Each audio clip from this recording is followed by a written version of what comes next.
BRS కాలగర్భంలో కలిసిపోతున్న party అని ఎన్నో దుర్మార్గాలు చేసిన బీఆర్ఎస్ ఎలా మనుగడ సాధిస్తుందని పాలమూరు జిల్లా పర్యటనలో ముఖ్యమంత్రి రేవంత్ రెడ్డి అన్నారు.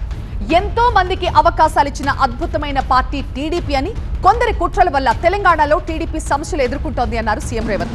అయితే టీడీపీపై సీఎం రేవంత్ రెడ్డి వ్యాఖ్యలకి కౌంటర్ ఇచ్చారు మాజీ మంత్రి నిరంజన్ రెడ్డి. మిమ్మల్ని ఎప్పుడో ప్రజలు తిరస్కరించిండ్రు. మీరు కాలం చెల్లిన 1000 రూపాయల నోటు లాంటోళ్ళు కాలగర్భంలో కలిసిపోతుంది ఆ పార్టీ. ఒకప్పుడు జనతా పార్టీ కూడా గొప్ప పేరుండే, కానీ జనతా పార్టీ కనుమరుగైంది. ఆ తర్వాత తెలుగుదేశం పార్టీ ఒక అద్భుతమైన పార్టీ, చాలామందికి అవకాశాలు కల్పించిన పార్టీ. కొంతమంది కుట్రల వల్ల ఆ పార్టీ కూడా ఈరోజు తెలంగాణలో ఒక సమస్యను ఎదుర్కొంటుంది. మరి ఇన్ని దుర్మార్గాలు చేసిన మీరు మాత్రం ఎట్లా మనుగడ సాధిస్తారు? ప్రకృతి అనేది ఉంటుంది, ఆ ప్రకృతి శిక్షిస్తుంది.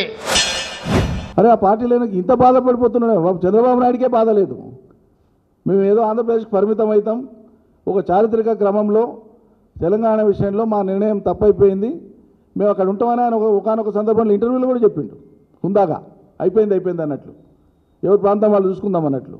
ఏ పార్టీకి వ్యతిరేకంగా అయితే చంద్రబాబు నాయుడు టీడీపీ పోరాటం చేసిండ్రో, నిలబడ్డారో, ఇవాళ అదే పార్టీ తరఫున ఇవాళ తమరు ముఖ్యమంత్రి అయి ఉండి ఇంతగా ఎంత బాధపడిపోతుందో నాకు అర్థం కావట్లేదు. అంటే దీని అంతరార్థం ఏంటి? ఈ మాత్రం అర్థం కాదా తెలంగాణ సమాజానికి, ప్రజలకు? వాళ్ళ శాపనార్థాలు, పిల్లి శాపనార్థాలు పెడితే ఉట్టి మీద ఉన్న వెన్న కింద పడిపోదు కదా.